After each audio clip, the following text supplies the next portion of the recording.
Welcome back to World Productions, where we bring you the latest in crypto, blockchain, and anything to do with the new digital age of our new financial infrastructure. My name is Louis. Hopefully you guys enjoy the content. Without any further ado, let's get right into these prices and then the news I have for you guys today. So the total crypto market sitting at 222. Yes, angel numbers, love it.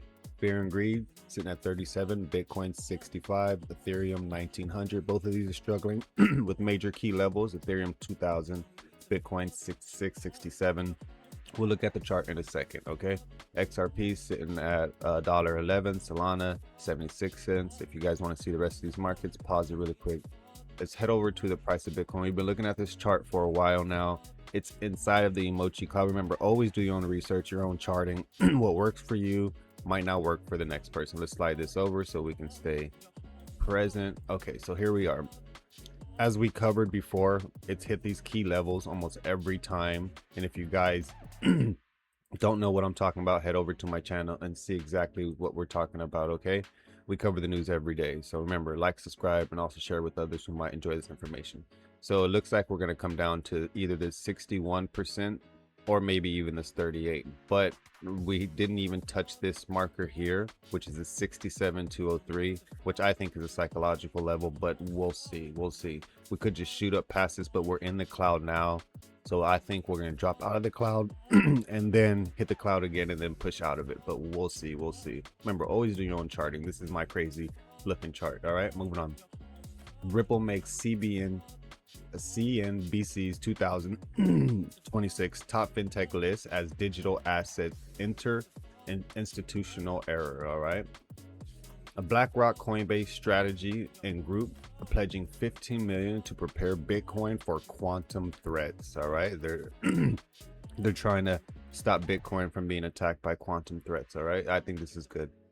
Some other greater news: S&P and Pantera launched new crypto index with holdings in Ethereum, Solana, BNB, and Hype. Okay, so this is huge with S&P and Pantera launching this crypto index. We'll cover this in a second. And some information on the Clarity Act. Senator Loomis basically said ethics over provisions in Crypto Clarity Act to be further discussed. So it was released on Tuesday to the public. Wednesday they were able to chart up some things and talk about some things, but they're still not happy. The Democrats still aren't happy, and we'll cover that in a second why they aren't happy. AI models escape OpenAI Sandbox and hit Hugging Face. Crypto is where that gets dangerous. So basically, OpenAI released some type of sandbox system into their guardrails, and it escaped. We'll cover that in a second, but it's pretty crazy.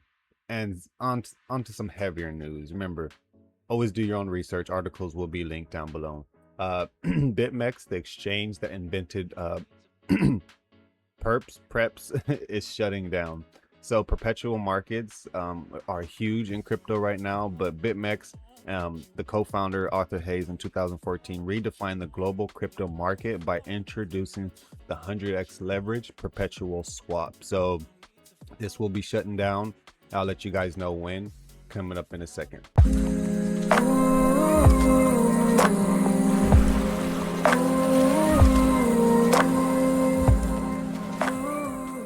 All right, on to this first article I have for you. I think this is beautiful news, especially for Ripple, for them to be making the CNBC's 2026 top fintech list. This is huge. So basically, this covers about 500 companies, and they were in the top, I believe, 40 or something like that. But the thing about it is, it's not by ranking, it's more or less by alphabetical order. So they could be higher on that list, they could be lower on that list, but the main reason why they were on that list is because they're just doing a great job. Okay, Ripple continues to position XRP as part of its institutional payment strategy. CEO Brad Garlinghouse recently said the company sees an opportunity in approximately 16 trillion proceeds annually through correspondent banking, an area Ripple has long targeted with blockchain-based cross-border payment technology. So this is the main reason why they are on this list, because they're helping with these these blockchain-based and cross-border payment technology. And as you can see here, 16 trillion annually, basically through their payment programs and stuff like that. So I think this is huge for fintech and just and just the whole system in general. And these are these signals I'm telling you about. When a company ends up on this list, you pay attention to that company. And like I said, it's not by ranking, so go ahead and look at all those companies that deal with fintech and stuff like that. Ripple's not the only one on there. Digital asset businesses accounted for about 40 of the 500 companies selected. Like I said before, XRP is gaining additional institutional channels through regulated payments, European market access, and investment products. So when we talks about investment products, it's talking about tokenization and things of that nature. So this is their post from X, so you guys can go ahead and read it if you want more about it. Links will be down below. Okay, moving on. BlackRock, Coinbase strategy and group pledging 15 million to prepare Bitcoin for quantum threats. So here we go. 9 firms pledged 15 million over 3 years to fund Bitcoin security research and open source development.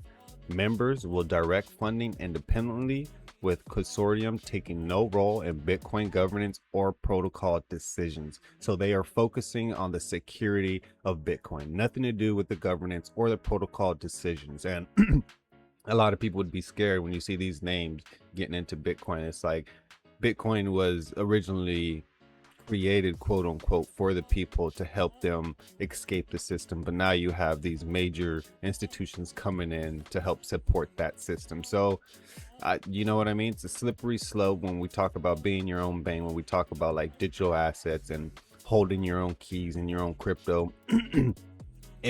You know what, I don't have an opinion. I don't really care if like these big banks and institutions come in to help support Bitcoin. You know what I mean? Bitcoin needs a lot of help right now.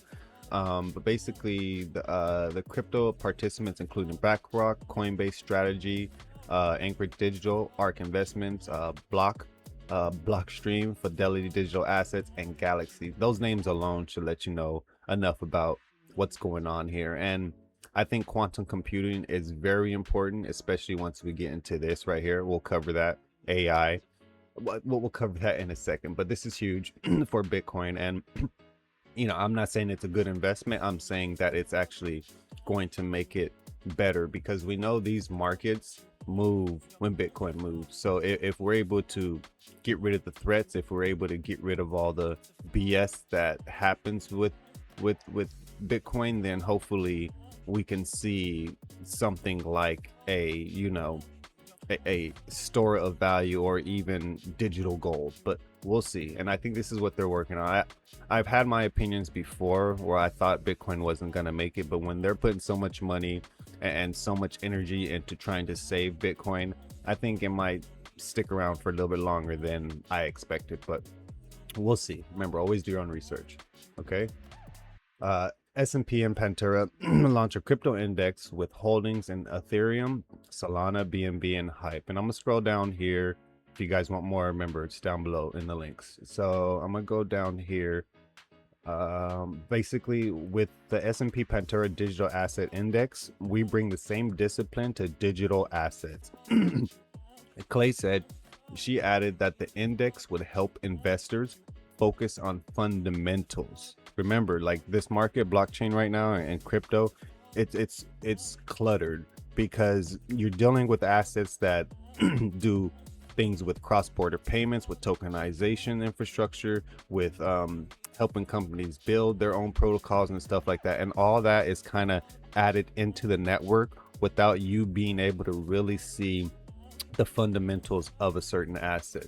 And it reduces the influx of market noise. And like I said, we bring you guys signals here, not the noise. Clay added that Bitcoin was excluded as it's not a revenue generating protocol.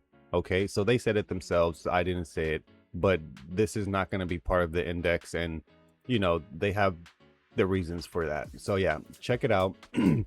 Understand what's happening. And like I said, like he said, but I said Bitcoin was excluded as it's not a revenue generating protocol. So when we go back over here and we talk about like Bitcoin and being a store of value rather than something that creates revenue, I think that's what they kind of mean here. But remember, you can read it on your own, see what it means to you. All right, moving on. Senator Loomis basically said ethics and other provisions in Crypto Clarity Act to be further discussed. So they're going to be discussing it into the weekend. And yeah. Anyways, the ethic provision is likely to be discussed through the weekend and alongside a few other issues. But the main issues, let's scroll down here. Let me get you. Okay, that was a bright red line for a lot of U.S. senators who did not want to subject themselves to being sued by different state attorney generals. So basically, in this last bill, I guess they gave permission to different state attorney generals to, I guess, come up with their own charges and investigate people who are operating in their jurisdiction. Okay. Loomis said that was also true of the White House, which has been subject to multiple lawsuits and prosecutions by state attorney generals. And so that's the kind of bright line issue for a lot of senators and certainly for the White House. So basically people who were involved in crypto prior to like the Clarity Act and all this information coming out, people being aware of the blockchain and how much it's going to change the system.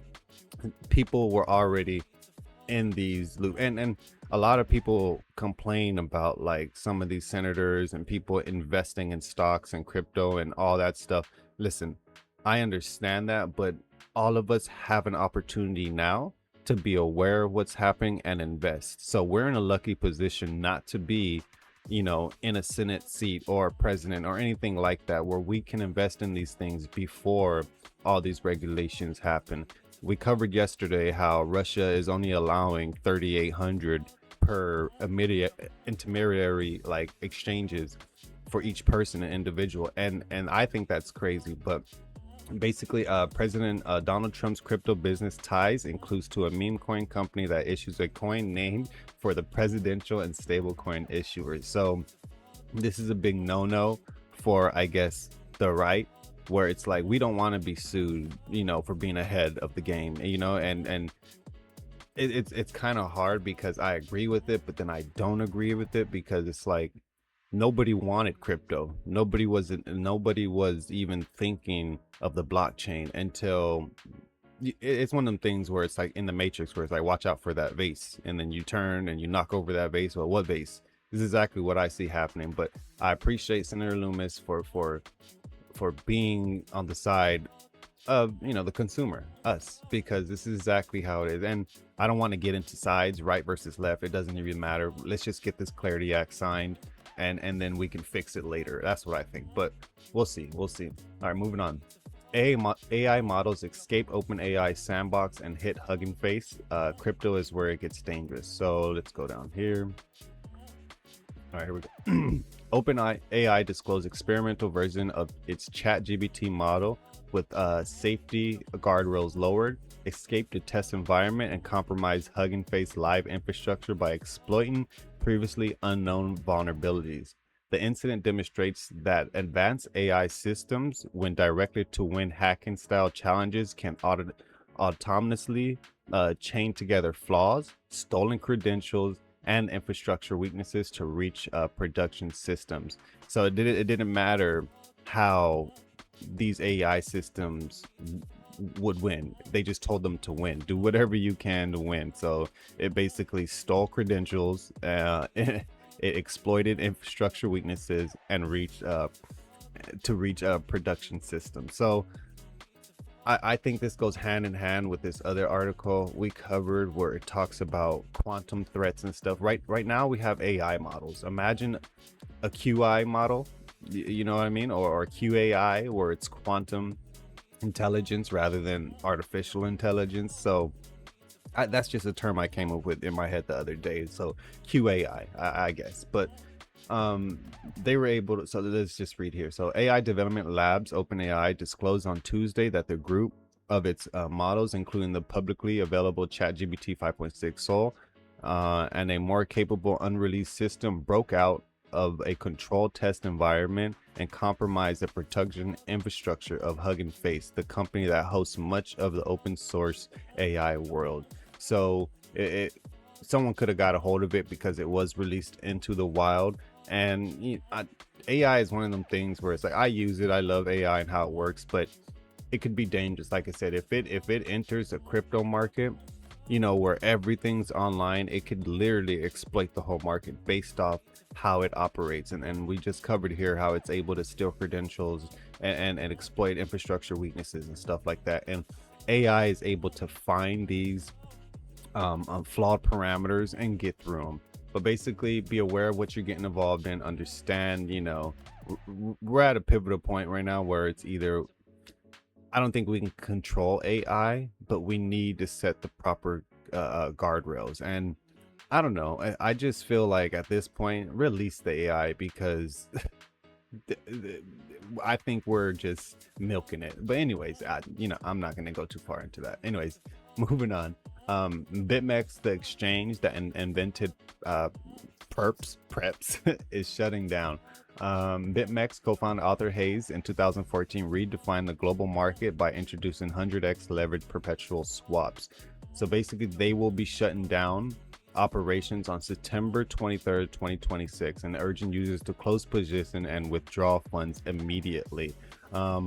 I don't know why they're doing it, but you guys can do some research if you want to know more about it. But today we share a very heavy heart that BitMEX will be exchange will shut down its operations effective 23rd of September 2026. And then, okay, right here.